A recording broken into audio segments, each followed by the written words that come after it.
In the summer of 1947, Americans were listening to big band music, driving brand new Chevy Fleetmasters, and living in absolute terror of a Soviet nuclear attack.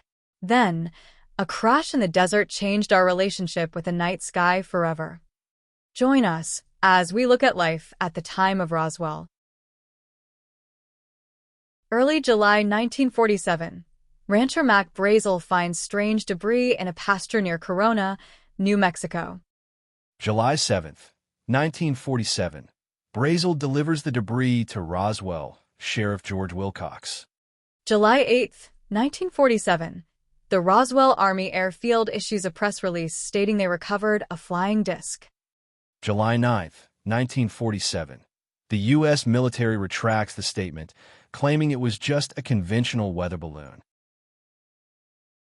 On July 3rd, the Soviet Union officially declined to participate in the U.S.-sponsored Marshall Plan, deepening the political divide between Eastern and Western Europe. On July 26th, U.S. President Harry S. Truman signed the National Security Act of 1947. This historic piece of legislation established the Central Intelligence Agency, the Department of Defense, the National Security Council, and the Joint Chiefs of Staff. Following pilot Kenneth Arnold's June sighting, newspapers nationwide were flooded with hundreds of flying saucer reports. The country was at a heightened paranoia because of the Soviet Union and now flying saucers. Let's go over all the evidence and see if this was just a government project that went bad or an actual flying saucer from another world. Be sure to leave a comment if you believe or not.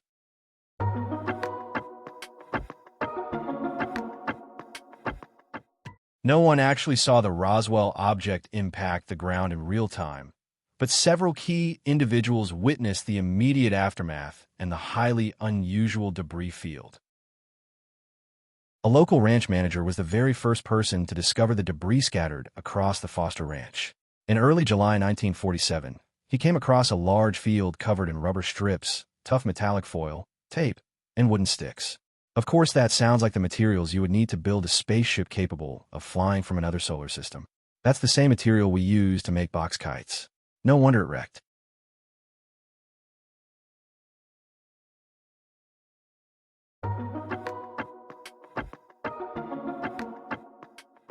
No one reported seeing an intact, classic spaceship flying or crashing at the main debris site. Sheriff George Wilcox, the Roswell sheriff who first viewed the debris Brazel brought into town. Realizing it was highly unusual, he was the one who initially contacted the nearby Roswell Army Airfield.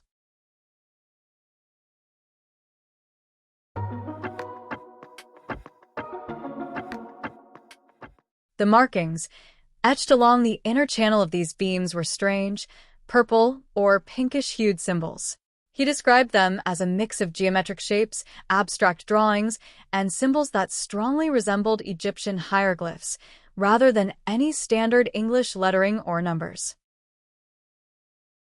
When the U.S. Air Force formally investigated the event decades later and published its final conclusions in the Roswell Report, they traced the exact origin of these hieroglyphs back to a New York factory.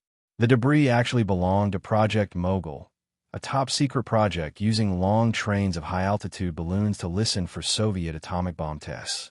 To build the radar reflectors attached to these balloons, the military contracted a local toy manufacturer in New York.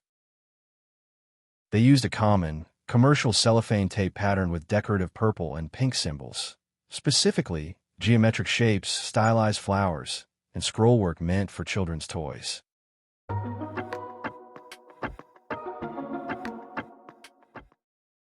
No alien bodies were found or reported in July 1947. The original witnesses, including rancher Mac Brazel and intelligence officer Jesse Marcel, uniformly agreed that the discovery consisted solely of lightweight debris with no large craft or biological remains.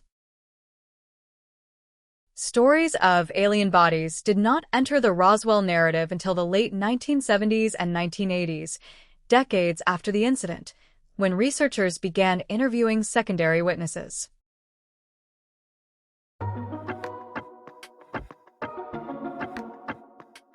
I know, Ava, that you want to believe, but I think there are too many problems with this story. Most of the witnesses have been discredited. Some are found not to even be there at that time. There were just so many people that saw the bodies, like the nurse and the mortician. That's another thing. The military would never bring in outside people for a top secret event. They have everything they need without having to call in civilians.